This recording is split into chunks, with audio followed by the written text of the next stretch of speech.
All right, it's time for Yogi and the Beachman. Hi, I'm Jim the Yogi. And I'm Rick Beach the Beachman. We're two Michigan transplants now living in Southwest Florida. In fact, we're cousins born in 1964, just a month apart. I like to meditate. And I like to play bass in a band. I'm into chanting Om. And I'm into throwing down some classic rock. But together, we're on a mission. To promote people that are helping other people. We want to make the world a better place. One conversation at a time. So sit back Turn up the volume. and get ready to laugh Because we like to have fun while we spread the love. Interviewing lovely people, yes, we have fun. Welcome back to Yogi and the Beachman. Today we are with Samantha Williams. She's the owner of Natural Nutrition. She has a master's in human nutrition, which I've never heard of. This is kind of exciting. And she runs a program called The Health Awakening. Sammy, welcome to the show. Thank you very much. Thank you for having me. It's good to be here. Yeah, we're excited to have you. I'm Jim the Yogi. And I'm Rick Beach the Beachman. And And I'm Sammy the nutritionist. I love it. Yeah. So you are in Thailand, correct? That's right. Yeah. I'm in on a little island called Koh Phangan, which is on like the east side of the country. So yeah, just there at the moment. It's been raining though, like been... all the time. Oh, really? I Yeah. wanted to ask about the weather and what it's like, but lots of rain. Yeah, What's well, the temperatures like there? Yeah, 27. It's been. This is actually high season at the moment. So like sort of December, January, February is usually dry, not humid, nice sunshine, and high season. But we've had this year, it's been unusual weather. Like I think there was floods here in December. I wasn't here then. There's also been floods over the last few days. Really heavy rain, massive thunderstorms, sort of wet season weather, which is normally in like October, November. So definitely unusual. And when you say 27, that's Celsius, Jim. Celsius, yeah, sorry. Well, yeah. thank you. That's about 65, 70, I think, somewhere in that ballpark. Okay. That's Yeah, interesting. sorry, I I was just speak in Celsius. Oh, no worries. I was just in Belize in a little island called Cape Cocker, and the locals there were saying it's the same thing. They said normally this time of year is really dry, and it rained most of the days we were there. Not all day, we still could enjoy the weather in the days, but yeah, they were getting a lot of rain as well. Yeah, interesting, isn't it? There's definitely shifts happening, I think. Becoming more noticeable. Yeah. So you're what time is it there right now? Because you got me up at 6:30 a.m. So for You're our looking very 7 fresh, a.m. podcast. Oh, well, thank you. It's basically 12 hours ahead, so it's like just after 7 here now. So yeah, 7 in the evening. On Wednesday. Wednesday, yeah. Okay, Wednesday I didn't know if evening. there's international datelines in there somewhere too. I wasn't sure how that all worked. No, still Wednesday here. So what took you on your journey into being a nutritionist? Because you weren't always, right? That's right, yeah. So I started off with a degree, like a BSc in biology back in 2000, graduated in 2003, and I was very confused about what to do at that age and I think that's quite a common thing, like when you're sort of 16, you have to try and make all these big life decisions about what direction you're going to go in. And, I just wanted to have fun and, enjoy life really. And so I thought, well, biology is a good all round subject. There's lots of different avenues I can go down with that. And, I love nature and I love the human body and all this kind of stuff. So did that.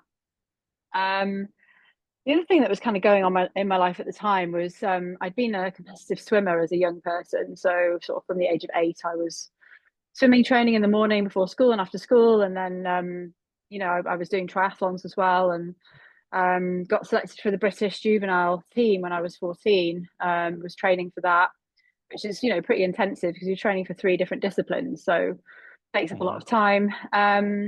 And I think once I got to university, by the time I was 18, 19, I just kind of rebelled against all of it. I'd done, this kind of very structured, active, exercise filled life for my whole like teenage years really. And I went to like one swimming training and then I just was like, I don't want to do this anymore. So I stopped doing all of that stuff.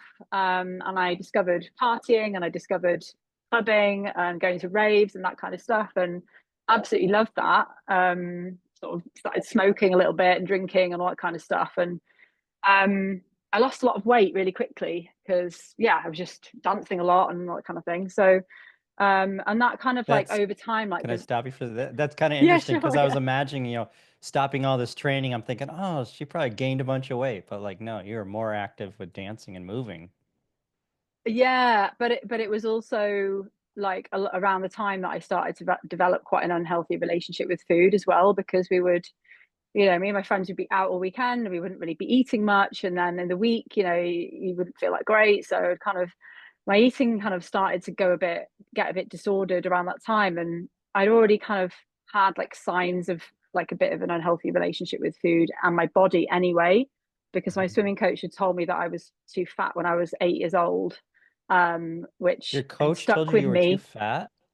Yeah. So he Oh, kind of wow. said it to me and my mum. So yeah, it was it was one of those comments that as a kid you can't forget. It sort of stays in your brain. So Yeah. I spent that whole period of my life just in a swimming costume or some sort of like lycra, feeling really uncomfortable in my body, going, oh my god, I don't look like that person. What I need to change my body. Like there's something wrong with it.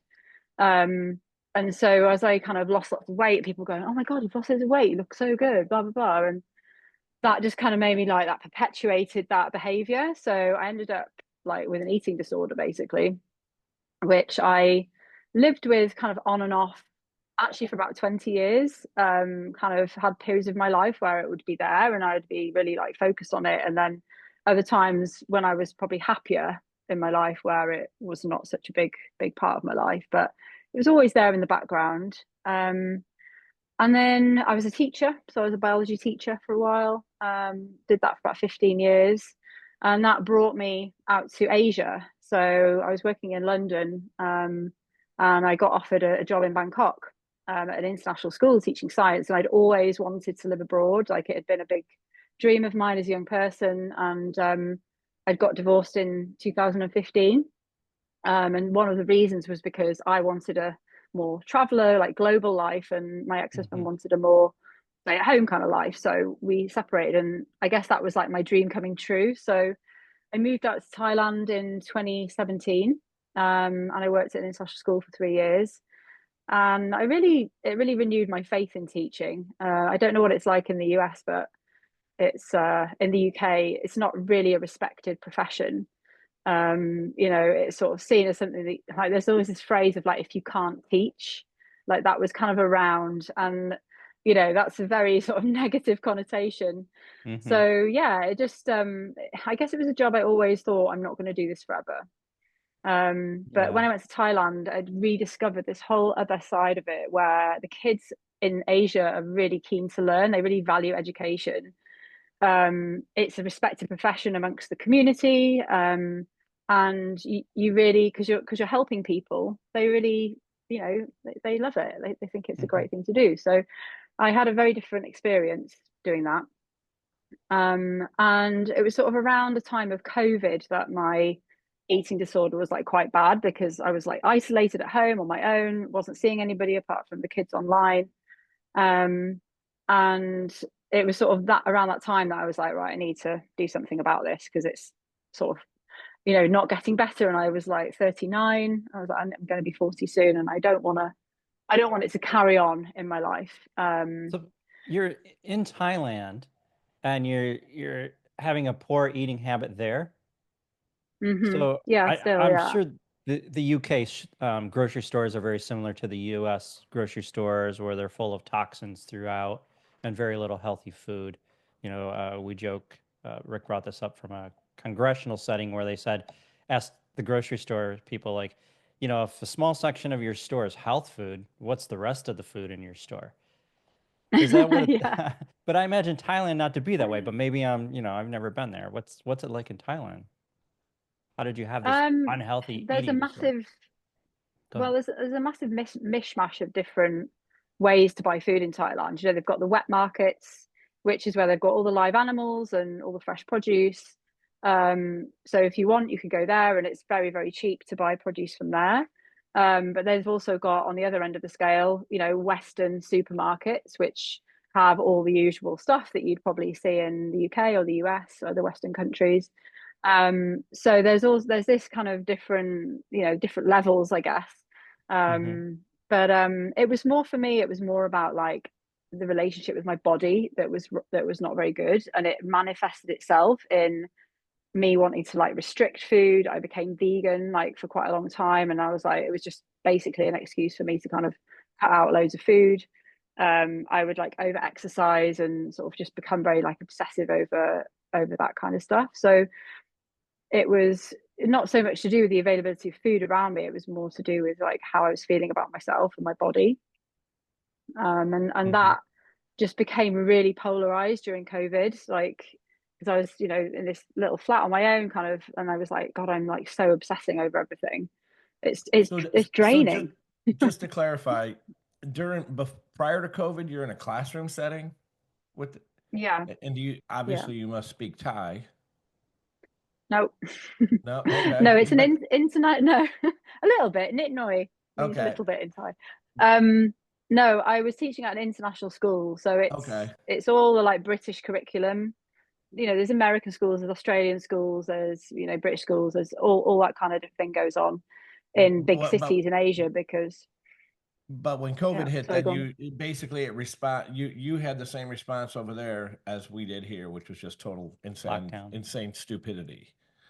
It was lockdown, yeah, exactly. And Yeah. yeah, it didn't happened around March of 2020. Yeah. So Mm-hmm. So you are already yeah. kind of in a not so great headspace as far as your physical eating habits and whatnot, and then this just took it to the next Mm. level. That's kind of where you're going with that. Yeah. Yeah, exactly. Yeah, that's right.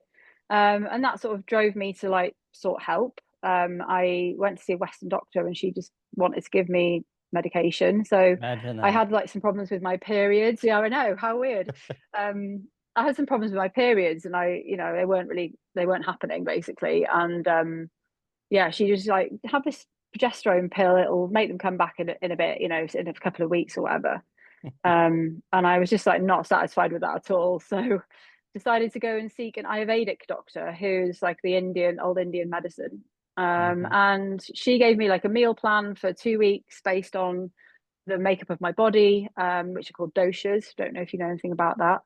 We do. We've Um, actually had an Ayurvedic practitioner on our show before, but I'm oh, curious, how cool. did she, I don't know if he or she, I think you said she, what was the assessment like? What was the Ayurvedic doctor doing compared to the Western doctor? So I think this is what I felt really, I don't know, touched by, I guess, was obviously I had to pay her, which was one difference. Um, but she sat me down for 90 minutes and it was this kind of full assessment of all areas of my life. It wasn't just about my diet or my hormones. You know, she asked me about my activity level, my mental health, like all of these different areas of my life. And then, you know, talked to me about that and was like, you know, if we do this and that, we can sort of rebalance your hormones out. And yeah, I felt like she cared and she actually Mm-hmm. spent time finding out about my life and the things that I needed to be able to fit my, you know, the plan around in my life, like work and everything. And yeah, it just felt like I was being looked after really. And at the end of it, it wasn't a like, here you go, have this prescription. It was, I'm prescribing you this plan with eating these foods, and these are the reasons you need to have them. This is what they're doing for you. And then a bit of breath work like pranayama, a bit of sort of like gentle yoga, and yeah, meditation, and just kind of slow down because I was really like, you know, doing all this kind of a lot of like intensive workouts and stuff. Even though I was doing my yoga practice every day, but on the other side of it, I was like, you know, really kind of stressfully exercising as well. So that was putting my body out of balance and, you know, it's giving me high cortisol and stuff. I mean, in Ayurvedic medicine, it's a vata imbalance, they call it. Mm-hmm. But yeah, so she basically gave me the foods to kind of rebalance that. And within 2 weeks, my period came back, which was just the most amazing moment of my life. Like it was, you know, I don't know if you've ever had a hormonal problem or if you know anybody that has, but when you have a hormonal imbalance, you don't feel like you're in your own body. It's a really strange, it affects your brain, you know, and Mm-hmm. women experience it when they go through menopause as well. And yeah, I felt really disconnected from myself. I felt very kind of frustrated because when you have a hormonal imbalance, for women, it tends to make you put weight on around the middle of your body, around sort of like the front of the abdomen. And so that was like really stressing me out as well. I was like, why am I not losing weight? Like I shouldn't be like gaining weight kind of thing. And I felt depressed. I felt anxious. I couldn't sit still. I was like, constantly kind of like worrying about things. And just that simple meal plan that she took the time to create for me as an individual just completely changed all of that. And it was that moment that I said to myself, why are we not using this to help people in the Western world with diseases that are healable with diet? You know, most of our diseases are dietary related. Mm-hmm. You know, even dementia, they're now calling that type 3 diabetes. Right. You know, it's related to our diet, and that's the biggest killer in the UK now. It's overtaken heart disease. So, and these are preventable diseases. You know, they're not Right. inevitable, they're preventable. And that was when I decided that that was what I was going to do next. I really wanted to go and study again. Had a desire to go back to university, so I applied for the masters and moved back to the UK to do it. So that was a very long answer to your question. No, No, it's it was a perfect answer. and you just pushed about 18 of my hot buttons when you were talking about the healthcare system. Because Yeah. like this afternoon Okay. at 1 o'clock this afternoon, I have to go for my annual physical. I went last week for blood work. I had to ask my doctor, hey, can you do a vitamin? I want you to check my vitamin D, my vitamin C. I want you to check some of this other stuff. And well, we're not really supposed to do that unless we suspect that it may be an issue. I'm like, well, how can you look at me and suspect whether I'm vitamin D deficient or vitamin C or whatever? Okay, so she did that, and turns out I am. So now I a week ago I just started supplementing a little bit as far as vitamin D.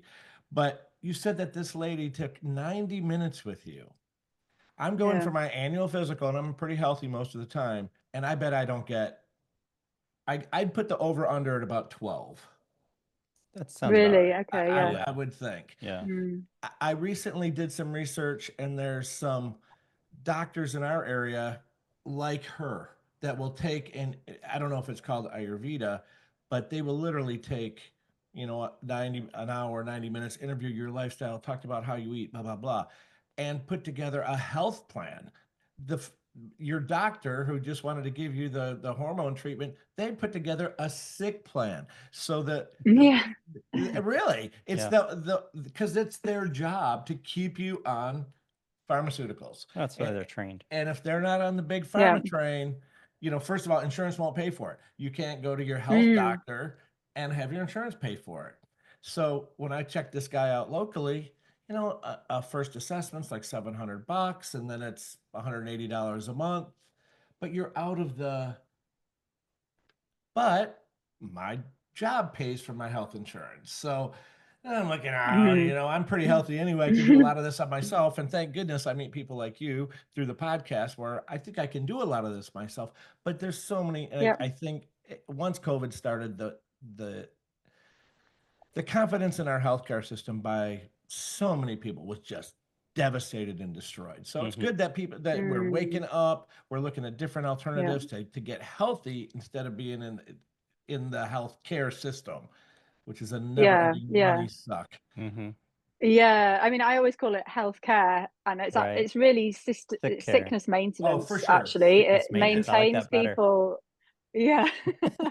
It kind of maintains people in that place where they're masking the symptoms of a condition and they're never Yes. actually getting to the root cause. And that's what I experienced in those two different situations. So, the Western doctor, and like you said, that's what they're trained to do. It's not, I think a lot of them are waking up to the fact that it's not necessarily the right way. I mean, I think, just want to say that I think there is a place for medication in some things. Mm-hmm. But I think when it's like obviously a dietary related disease, the first port of call should be looking at diet, looking at the consumption of ultra processed foods and that kind of stuff. And it actually doesn't take very long for the body to adapt to a new diet, and for you to see, you know, massive shifts in your health when you start feeding it whole foods, basically, which is what I promote. I promote a whole food diet. And you know, the other doctor was completely looking at the root cause. You know, the Ayurvedic doctor, was her plan that she gave me was all about what is causing this problem in the first place. It's not about the menstrual problem, wasn't the main issue. There's a root cause to that. And I think that's also an important message to realize. And another thing that came to me when you were speaking then was, you know, the whole kind of system like depowers us, like it takes away our own authority, because we think, oh, we don't know anything about our health, oh, we have to go to a doctor and they will tell us what to do. But what I've learned through my healing journey is that our bodies are so wise, and we're very disconnected from our bodies. We don't listen to what it's telling us. You know, everything pretty much in our lives these days is a distraction from what's going on here. And so if we can learn how to like reconnect with our bodies and actually tune into what's happening and hear it, we can actually tell a lot from the messages that we get. And we have this huge amount of power to change our lives. Like, we can do it on our own. We don't need the system to help us, you know. And I think that's something that is very slowly changing. You know, people are starting to realize that they actually can make different choices. You know, we're saying about the supermarkets, you know, what's available, like you said, is like a majority of it is probably not that good for you. It's made by the big food system now. They're calling it big food and big pharma.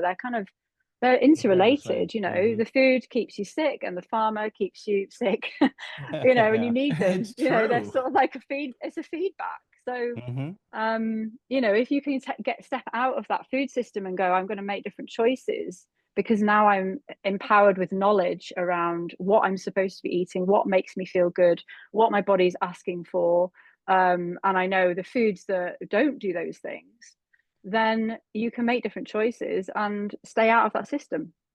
Yeah. Now you mentioned you've got a master's in human nutrition.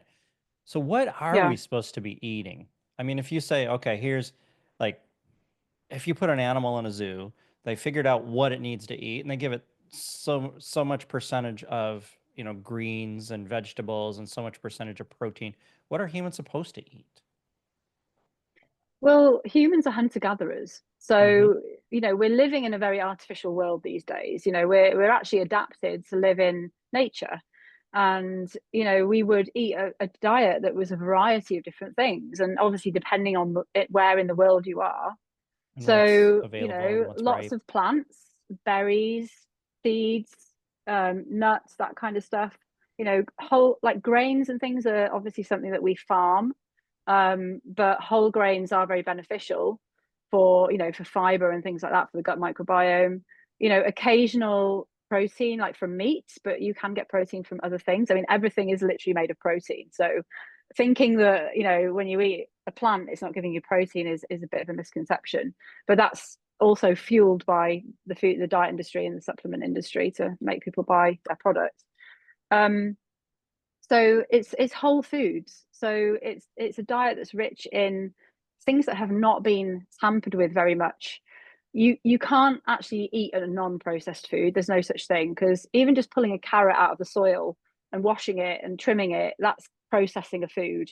It's a low level of processing, but it's still processing. So there's sort of like four kind of categories really of processing: low, medium, high, and ultra.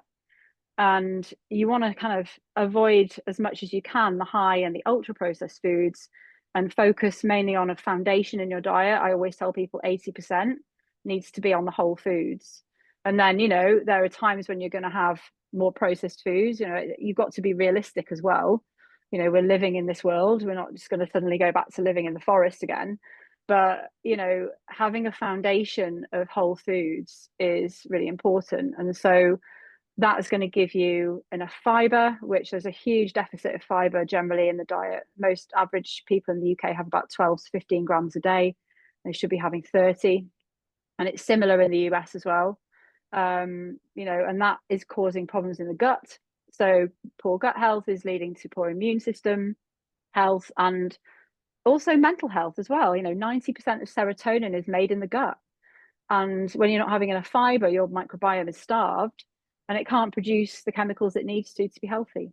So when I think of fiber, and I'm ignorant on what is fiber, I'm glad you brought that up because I really try to eat well, and yeah, I would say not over 90% of my diet is in the first two, either whole or very low processed. Uh, yeah. but what is a good, when I think fiber, I'm thinking kale. I Yeah. really, that's really all I Yeah, know. yeah, yeah. Help me out here. What would be The good the, re- the put reason in that my I'm daily diet? laughing is because my partner hates kale. Like Me too. it's I don't like the like it one either. food that he's like, I am not eating that. Yeah, yeah. Um, yeah, so fiber comes from all plants, really. All plant foods contain fiber. So a plant food is anything from like leaves, which is what you just sort of talked about. Um, anything that's grown in the ground. I mean, potatoes not so much, but sweet potatoes have a bit more. Um, and then all the kind of root vegetables and stuff contain fiber. Seeds, nuts, whole grains, but whole grains that have not been refined. So wheat, is a whole grain, but when it's refined into white flour, it's made into something without the fiber. Um, and yeah, so and fruit. So those are the main kind of fruits, vegetables, nuts, seeds, and whole grains. They are going to give you the fiber that you need if you're consuming a variety of them. You can add spices to that as well. Dried spices like turmeric and chili and ginger and all that kind of stuff. So if you're eating a whole food diet, you're going to be getting enough fiber just by default, really. Um, Even if you start eating, brown bread over white bread or brown rice over white rice or quinoa instead of white rice. So, those kind of little changes are quite simple to make, but it just requires a little bit of knowledge about what you can choose, what you can substitute in your diet. So, What about almonds? I've heard some negative things about almonds that they're somewhat toxic to your system, messes mm, with your. I'm asking. I'm not. I'd like some verification on that. yeah, What do you know about I almonds? heard that recently. Yeah, I mean, so one of the biggest problems is the way that we grow food. We're living in this intensive farming system, which is also part of the system that we talked about before. And um, there potentially is going to be some toxins building up inside the food because of that. Um, I think they're sort of saying that there's a toxic fungus that maybe potentially can grow in there. And I think if almonds are growing like naturally in a natural environment, they probably don't have that. But it's it is there's so much kind of misinformation about food, and it can be very confusing for people. And my advice would be for any of those things is to try and choose, first of all, a reputable source to get your information from. Don't watch Instagram and just believe everything you see on there, because it's not actually a health health website or anything. And also, if you can get organic food, try and get organic food. Mhm. So I think that would be, there's a lot of fear around food as well, and you kind of end up in the situation. It's like, well, okay, I can't drink the water because that's polluted. I can't breathe the air because that's polluted. I can't eat the food because, and so you end up being like, oh, well, what can I do? What can I eat? What can I drink? And I think, yeah, I wonder where that is coming from. Like, what's the kind of root of that information? And there's usually like a a bias somewhere if you go back in the sort of in the train of like somebody wanting to create some sort of mass belief about something. So Mhm. that's my conspiracy theory anyway. I like it. So I heard that like on the almond, that brown coating or kind of like a peel that's around the meat is what you're supposed to avoid, because that there's something Yeah, in there that if you don't soak the nut and get that off of there, that brown part is bad for you. Are you familiar with that? yeah, the under the skin. Yeah. Hmm. Yeah, it's actually the same with quite a few nuts and things. Like, you have to prepare them in a certain way to, make them like palatable and safe. So cashew nuts are similar. They have to be cooked, they have to be like roasted in order for the toxins to be broken down. So yeah, I think as long as you're buying like roasted almonds, it's fine. Raw ones might be a bit more dodgy, but I would say buy roasted ones if you can, and organic ones. Yeah. Okay. The wasabi coated almonds are part of the like 5% of my ultra processed foods that I might, because they're good. But yeah, I mean, eat that with awareness. But That's as I what I was would say. scrolling Instagram, as I scroll on Instagram, someone told me that they're no good, so now I don't eat it anymore. So I do get a lot of my medical advice from just scrolling. So I trust but Yeah, you and verify, everyone you know. else. Yeah. Yeah. But another thing, it's hard. It's hard to go on if you're just on the normal American diet or Western diet, Yeah. it's hard to make that shift, especially if you have a family. We're fortunate. We just have us and our partners, and we're doing our thing. Uh, and Jim's been on that train for a while. I've been probably 4 or 5 years of eating very well, I would think. But it really is a hard learning curve, and and it Yeah. costs more money. But over time, I know I found alternative sources. Like I get my eggs from the guy who makes the shirts that my company orders from. I was in there to pick up shirts Okay. and eggs for sale. So now I go get eggs from him 3 times a week, and he plucks them off Nice. out of the chickens in his backyard. But Mm. but it's difficult to get rolling in this because there's not enough, there is plenty of knowledge out there that you can find, but the general uh nothing in our TV advertising or it all says to go the other way. And all you get is fast Yeah. food and big pharma. Over here, we're one of 2 countries in the world where big pharma can advertise. So if you're watching regular corporate TV here, all you're going to see is how this pill will solve your problem, but it'll give you rectal Mm. bleeding at the same time, Might kill you. yeah. And so, but that journey takes a while. So I would give people Yeah, advice, it does. a little bit of advice I would give is just start easy. Yeah. Start with some romaine lettuce and some tomatoes, and then go to the organic, and then just one step at a Yeah, time, and then find absolutely. someone like you who can give some advice. And there's an app Yeah, that you turned me exactly. on to, the Yuka app, Yuka, where you can literally scan your barcodes of any food that you're buying, and it rates your food from Mm. 0 to 100 and how healthy it is. Okay. That's been huge because like Mm. like yesterday, I was looking for a pancake mix at our regular health food store, and one like Bob's Mill or whatever that is, which is I always thought was a really quality wheat or flours that they make. So I scanned their Mm. pancake mix. It's supposedly gluten-free, organic. I scan it, and it's like in the 20s, and we don't buy anything that's not above 65. I'm like, wow, I Okay. thought this would be healthy in the health food store. Mm. Organic, gluten-free, expensive. And the package looks cool with the farmhouse on it. And Yeah. so I highly recommend the Yeah. Yuka app to help people out just as Yeah. a resource. I go through Yeah. routes, scanning everything. Well, I mean, Jim, does it tell you why? Like It why the does. yeah. food Oh, is yeah, rated? it It does. does, yeah. Okay, Yeah, cool. That's cool. yeah, it'll tell you Yeah. what's in it, what So it's chemicals are in it, educating you. or yes, Mm. Okay. absolutely. No, that's Well, good. Okay. Mhm. we had a guy, Jim and I were just talking about him on our last podcast, Cal. And no, it wasn't Cal. It was the guy from England. He grew up in Africa, like in Ethiopia or Nigeria, somewhere in Central Africa. Mhm. And then when he was a teenager, and he was just super healthy. He was eating the normal, I guess, whatever the normal African diet would be. Yeah. He's a teenager. He moves to the UK. 3 or 4 years later, he's on high blood pressure. He's like in his 20s, and they put him. Obese. Oh yeah, Wow. he's 50 pounds overweight. Went to the Western diet. Blah blah blah. Mm. Then he moves back to South Africa and goes on a vegan diet. And then he's been that way for now 20 some years. The guy was in his late 50s Mm. or early 60s, and he looked 25. He was just an amazing physical specimen for what he had done and the path he had taken. Yeah. And he was really a big advocate. I think he was raw food, wasn't he? Well, plant-based diet. Yeah, plant-based diet. So Yeah. there's Yeah. definitely you can live a great healthy life on a Mm. plant-based diet and be super healthy. Yeah. Because the Western diet Absolutely. will kill you. It is designed to, as we said Pretty earlier, much. it's Yeah. designed to kill you and get you Yeah. linked in up the big pharma. Mm-hmm. Yeah, exactly. And spend the last, I think it's like 13 years of your life sick. We're Yeah. living longer, but we're living sicker.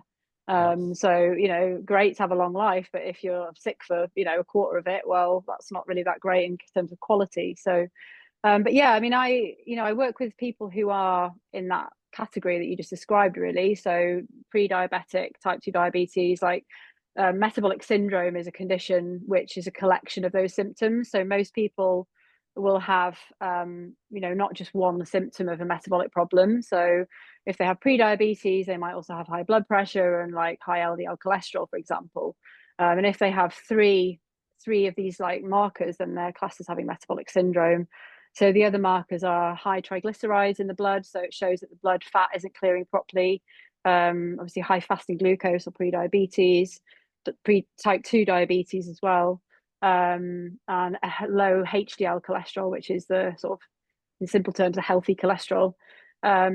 So somebody, and abdominal obesity as well. So those kind of particular conditions together class as metabolic syndrome. And most people get to that state, like you said, because of this availability of food, and they also have an unhealthy relationship with food as well in their bodies. It's not just about the food that's available, it's about the way that they're using food as well. I work a lot with people who eat emotionally, and it's part of the program that I do is to kind of unpick that as well. And yeah, it's a long process, and I always put them on a plant-based diet at the beginning, because like you just described with that guy you spoke to, it really, what it does is it reduces inflammation pretty much straight away.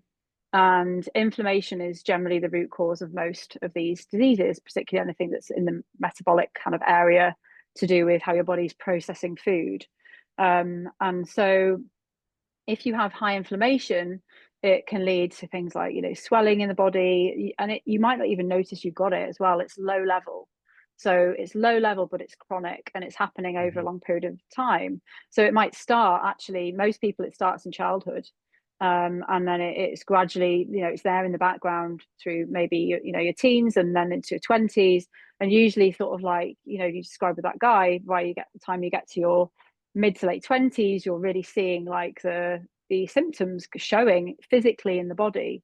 So that could be like weight gain, it could be acne, that kind of thing, it could be like low testosterone in men.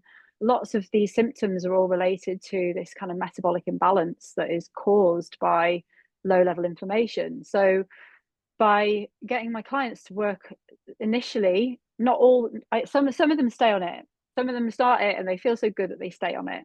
Some of them want to reintroduce fish, sometimes eggs, like occasionally, but always whole foods. And in that first week, they notice massive changes. Their blood sugar level is suddenly dropped down to being in like the normal range.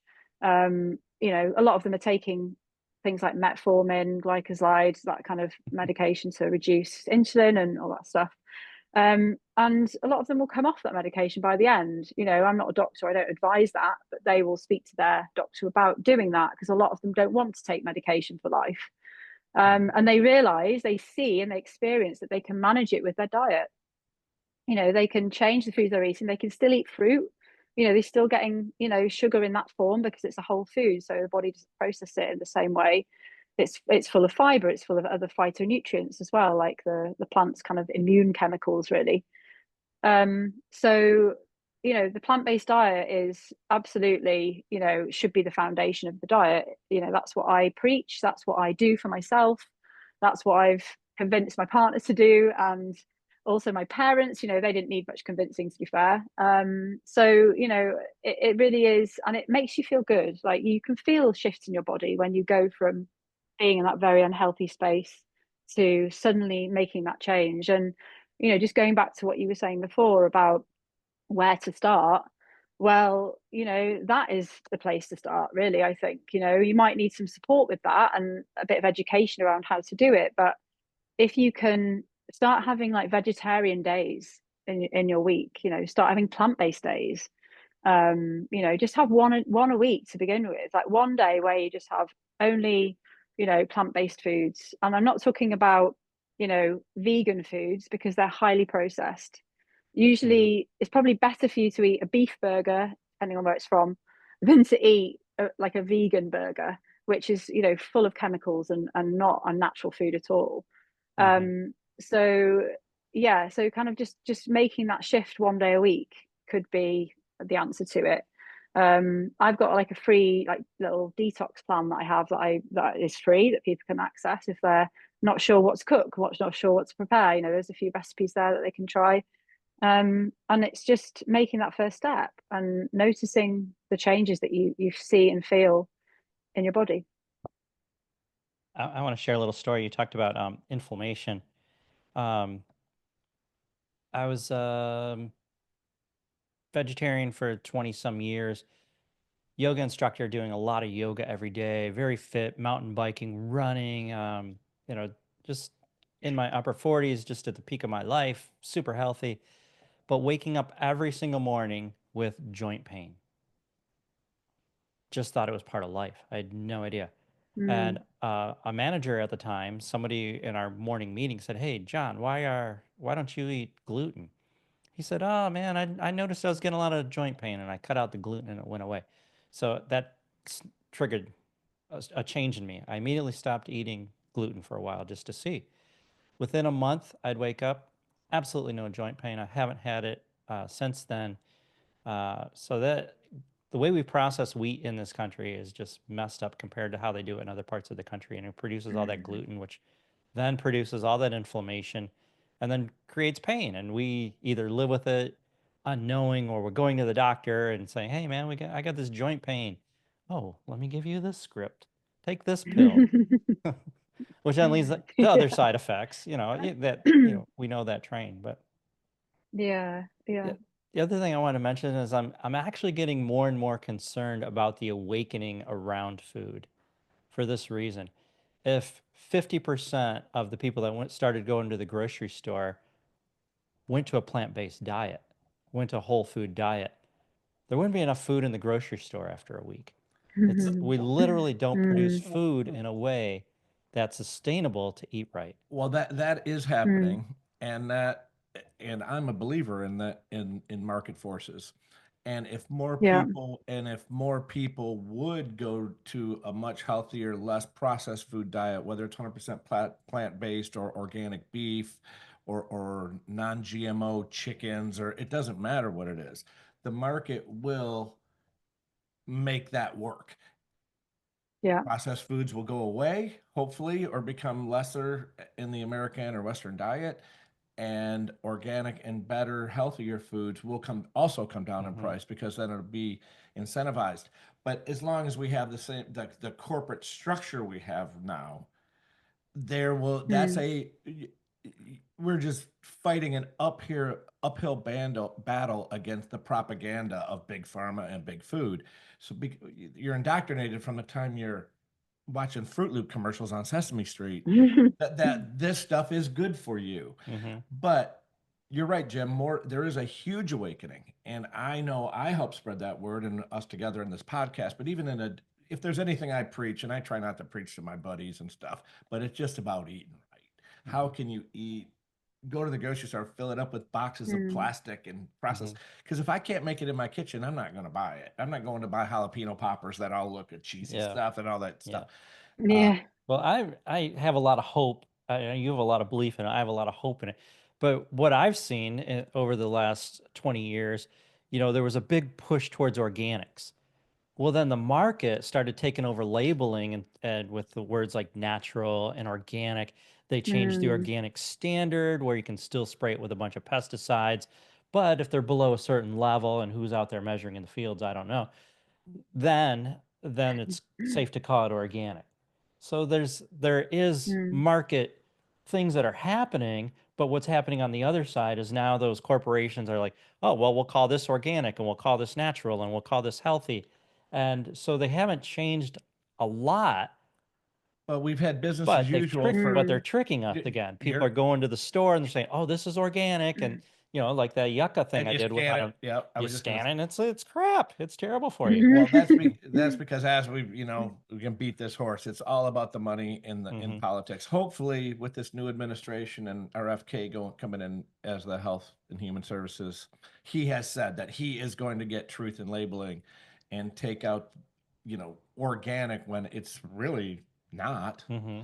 So if yeah. you have that GMO stuff, it's it's hard to get away from. But hopefully, well, Yeah, I have a lot of hope too, Yeah. I'm hope, but but I'm it's not. politicians. Hope. Politicians driven by a lot of big No, money I get it. corporations. So it's Yeah, Yeah, absolutely. we'll see Yeah, what I mean, happens. I think the sort of the awakening is, I think it's brilliant. You know, I Mhm. think it is definitely necessary, and I think it's what is needed to drive the consumer demand to make change within the food system, because they're just answering, you know, what is being consumed by the consumer.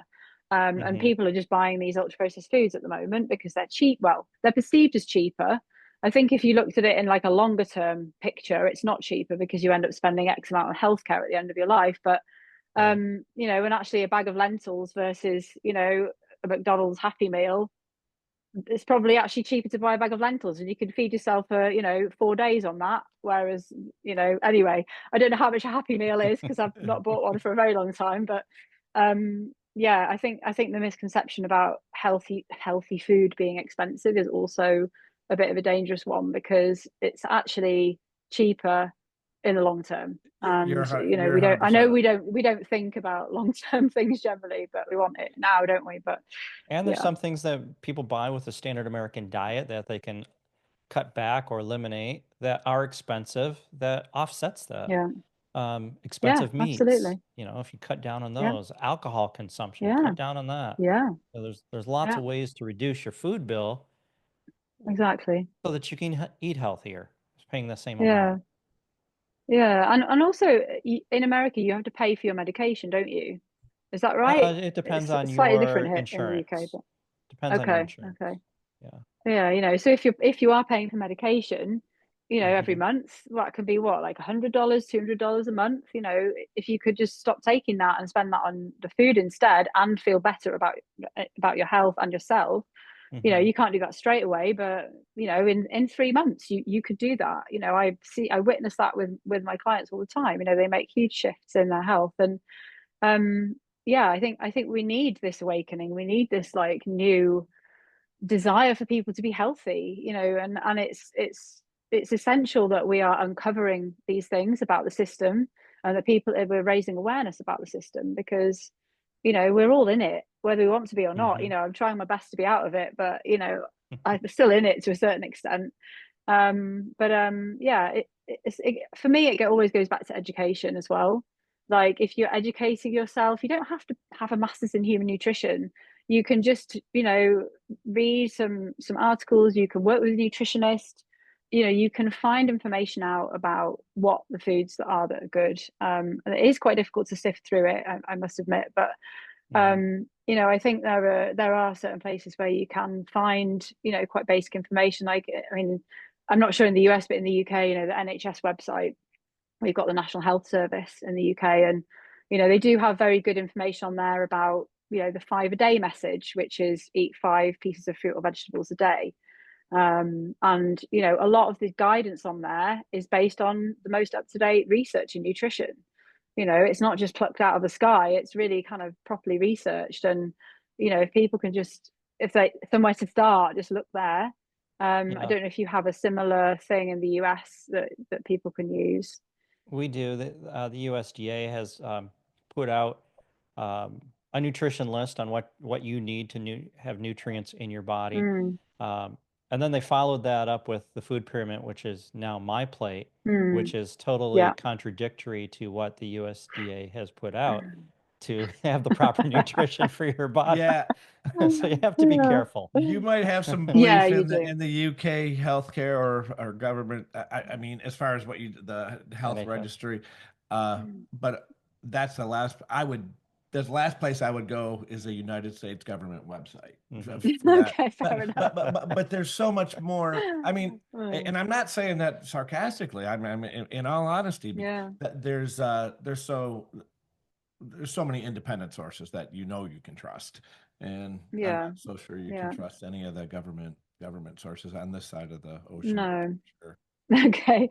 Yeah, I mean, I think there's one, if anybody's interested in learning a bit more about plant-based foods, there's one person that I do really like respect in terms of what he does, which is Dr. Michael Greger. So he's written How Not to Age, How Not to Die, How Not to Diet. and he's an American doctor, but he's a nutrition specialist. And he's really like driving change. I think he's very much involved in policy and stuff like that, in within sort of certain areas. And he has a website called nutritionfacts.org, and he has these very short videos, like 5-minute little videos, which just explain, something like, let's say the Ozempic, injection, like semaglutide, should you take it or not? Does it do what you want it to do? That kind of stuff. The benefits of, eating almonds versus walnuts, that kind of thing. But it's all rooted in research. So he quotes the research that he's used to kind of come to his conclusions.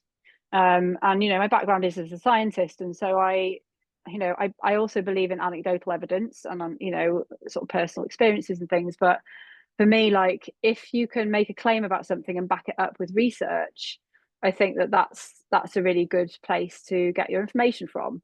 And he has a big team of people that are sort of reading all this research, because he posts videos all the time. So that's a really good place to start, I think, if anybody's interested in learning more about a plant-based diet, because he promotes a plant-based diet. All of his books are about that, about the benefits of it, how you can reduce aging. He tells you what foods to start including in your diet to do that. And he's got a cookbook as well called How Not to Diet, and I think he's just released another one, but I can't remember the name of it. So I think if you're interested to find out more and just find some simple recipes to include, I think that's a good place for people to start, and that's independent of government. So Is that Michael Greger or McGregor? Did you get it? Yeah, Michael Greger. Michael Greger. Yeah, Okay. yeah. Have you ever heard of Weston A. Price? I haven't, no. He was a dentist in the 20s, Harvard graduate, genius. I mean, he created a bunch of dental tools and patented them that are still used today in the dental field. But at that time, he was seeing National Geographic articles coming out and about these indigenous tribes around the world and how they didn't have any dental problems. They didn't have sickness. So he got curious. One, he wanted to know, were these stories true? And two, he wanted to know what they were eating. So he started traveling the world, visiting these indigenous tribes and figuring out what they're eating. He did find that, yes, they're healthy. They have no dental deformities and no dental issues. So when we went to the Western diet, one of the things that happened rather quickly within a few generations is our wide jowls narrowed into very tiny jowls, which caused crowding of the teeth. So there's your dental deformities. Everybody started getting crooked teeth, messed up teeth. And then with the sugar and the whites that went into our diet, we started getting tons of cavities. So he's checking out these indigenous tribes and their teeth, and they're white and pearly. There was actually one group I saw pictures of that had like green scale, almost like algae over their teeth. But when he peeled that back, they were the whitest, pearliest teeth in the world. Literally, Wow. it's just amazing. And he found that there wasn't any indigenous tribe out there that was completely healthy, that was on a vegan diet. They all had some protein source, but the protein sources were much different than like our protein sources. And they were often, their diets were very high in fats, extremely high in fats. And, we've demonized fats in the Western culture. So that fast and Weston, he started a foundation. He's long passed, but that foundation is still going strong. Western A. Price, I believe it is. You can look it up on the internet. And I just recently heard a podcast a couple days ago. I don't know the host or the host guest name, but he was a doctor studying insulin resistance.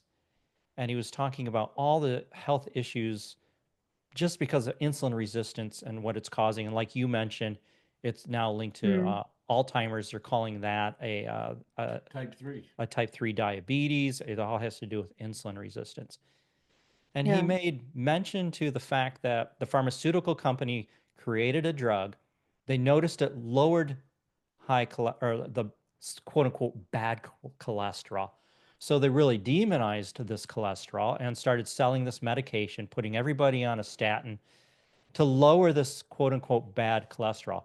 Well, this guy said, if you study the people that live the longest on this planet, people that are over 100 years old in these Mm. civilizations, and you check their cholesterol levels, they all have high bad cholesterol levels.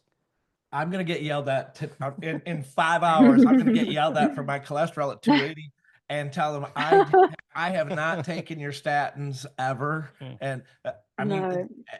every 30 days I get the alert from Publix, your refill's ready. Because I was on statins for years, and then I started doing Okay. I found a study similar to the one Jim found. I started researching statins and how they affect and the benefit risk factor there. I'm like, I'm out on this. Yeah. I mean, everyone's got their own deal, but Yeah.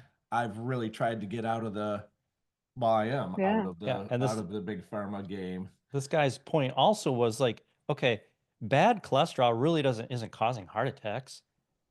What Yeah. is those high triglycerides that you mentioned earlier? Why aren't we looking Yeah. at triglycerides? You know? Mm-hmm. Yeah, Because, exactly. it's all about following the money. The pharmaceutical It companies is, came yeah. up with this idea, they pushed it on us. They basically lie all the time. They don't care about our health. They care Mm. about making their profits They're and driving the like Sam said, stock high. it's So, it's a sick care system, it and is. they're only accountable to their Yeah. stockholders. Mm-hmm. Yeah, No, exactly. really, they're true. not Yeah. accountable to Yeah. your health or Yeah. your doctor, your insurance Mm. company. Yeah. They are only accountable to their stockholders. Yeah, they can push the COVID vaccine. They get government immunity not to be sued. I'm a nurse. I'm in my scrubs because I got to leave for work as soon as this podcast's over. But I do in-home visits, and Okay. I can't tell you the number of people, older people that I come across that are just pissed off and untrusting of the healthcare system now because they got the Mm. COVID vaccine and they've been in and out of the hospital since they got this COVID vaccine where they were perfectly healthy before that. We had a Yeah. plant-based diet woman on our show back Ellen, right? last year, Alan Livingston. Her father just went, as soon as he started getting the COVID vaccines, just his health plummeted and he ended up dead really quickly. But you can't sue the Oh God, that's awful. pharmaceutical Yeah. companies No, for you that. can't. That's it. They're Yeah. untouchable. So, Yeah, and it also creates fear in people. Like just listening mhm, to what you said about being on statins. My dad's dad had Parkinson's disease, and they suggested that the reason he got that was because he had like vascular problems. So, the blood vessels may be damaged in the brain. So he had like a series of mini strokes, and that's what triggered the Parkinson. And so mhm, my dad has always been very, he's very goes to the doctor, he gets checked out, checks all his levels and everything.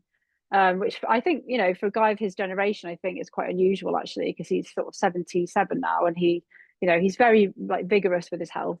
And he's been on statins for a long time. But and I've said to him, like, you don't need them anymore. Like his levels are all great. I mean, based on, mhm, what we're sort of expecting. And he has a very good diet now. But he's got this fear of coming off it because he feels like it's going to stop him from, getting worse. And he's like, oh, I'm only taking quarter now, but it's still the side effects of statins are obviously quite well documented now, in particular in the liver. And he's lucky, he's very healthy in every other way. He still rides his bike every day, and he's a sailor, so he's out in the nature and everything. But mhm, for the majority of people, like, they don't have that possibility of thinking, oh, actually, I don't want to come off. I want to come off this medication, but I'm a bit scared of, and I don't know how to do it. So, I need the help to do that, and that help just isn't available. And that just takes me back to my experience with the Ayurvedic doctor, where I was like, we need to be helping people to understand that they can heal their bodies naturally. Like, they don't need to be on medication for life. They might need it for like an interim period, to like, metformin, for example, to bring down, the diabetic symptoms. But, you can manage it with your diet. You can, change your health with your diet, and you can then look at a life without medication. mhm, And that is, I think, a really, really important message for people to hear, because they feel powerless and they feel like it's the only option. And it's also almost like it's an inevitability. When you talked about when you were waking up in the morning and you were feeling all that pain in your mhm, joints and everything, it's just because I'm getting a bit older. And people think that as they get older, they just get thicker. And that isn't the case. If you look at like blue zones around the world where there's this huge, number of centenarians, well, they're living to, ripe old age without any of these health issues. I mean, I've And sort of with recently high read bad somewhere that cholesterol. actually, exactly, yeah, yeah, that actually they don't exist anymore, the blue zones. Actually, there really isn't any blue zones now because of this huge kind of mixture of foods and everything. And I think it's quite sad that that's happened. This sort of Yeah. processed, ultra processed food has permeated like every corner of the planet now. And I was in India a couple of years ago. We were doing this like bike trip, and we were sitting in this tiny little sort of shack, getting a cup of tea. We were doing a bike like cycling tour through like the tea plantations in Kerala, and we stopped at this little shack just to get a little tea. And the old guy was there, and he was making his tea, and the kids had just finished school, so they came running in, and there was all these lovely, like freshly made samosas and these kind of really nice sort of like traditional foods. And all they wanted was like the shiny bright packets off the wall, those long sweets in like a strip, and the crisps and the cans. And I just thought, God, it's everywhere. Like even up here in the middle of the mountains in India, like the kids don't want the real food; they want that processed food. And it's designed like I read a post somewhere that said, the best scientists in the world are working through the food industry, designing food that makes your brain light up. Yeah. They're looking at people's like reactions on a scan, and they're looking for that dopamine flash, and they want it to light up like fireworks, was what he said. And there are people actually creating those foods every day. And so the consumer is kind of at the mercy of that, where it's actually biology that they're kind of manipulating to keep people trapped in that cycle. Yeah. Yeah. Well, You, big tobacco bought what after the tobacco settlements in the 90s, they got into the food industry. So big tobacco then took those same addiction scientists. They figured out a way to make cigarettes more addictive, both mentally and physically. Then after the lawsuits in the 90s and the big tobacco settlements, they bought a lot and invested in big food. And those same scientists then went to the food industry to make all those things more addictive. to do Just exactly what you Yeah. said. Yeah. so those kids in Thailand who have no business eating, licorice out of plastic would be, Yeah, so it's all by design. Yeah. Yeah. it So is. Yeah, yeah. you mentioned that you had some free information for people.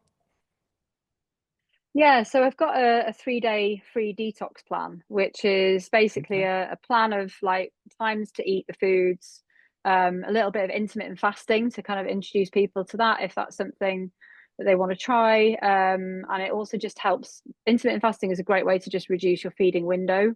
It's not necessarily for everyone, but it's only for 3 days, so it could be beneficial for people who are living with any of these dietary related diseases. And then there's recipes as well included in that to try, which are very simple, easy to make, quick things that can kind of be made in 5 minutes sort of thing to start including whole foods into the diet. And So that's available on my website. oh, great. That's my next question is where do they find this? What's your website? Yeah, so my website is www.naturalnut.co.uk. Natural Nut. Yeah, so natural nutrition was like already gone, so I had to I changed it to natural nut. I love it. Yeah, It's yeah. naturalnut.com, correct? Yeah, no, .co.uk. .uk. Yeah. Okay. Yeah, I definitely want to check that out. Well, I'm sure I speak for Jim in saying I would definitely get up at 6:15 a.m. again to have another hour with you again. Absolutely. Yeah, It's been a great it's been a conversation. pleasure. Yeah, really interesting. Yeah, I love chatting to, people who are already kind of in this headspace and open to different ideas. It's a really interesting conversation. So thank you.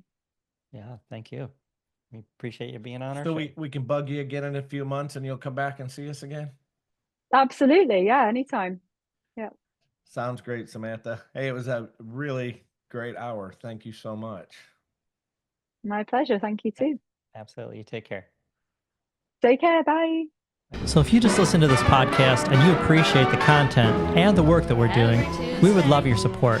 Look in the comment section of this episode. Subscribe, rate us, comment. This gets our podcast in front of other listeners. And if you noticed, we don't have advertisers. For the cost of a cup of coffee, you can help keep it this way. Become a supporter right now. We'd appreciate it. I'm Jim the Yogi. I'm Rick the Beachman.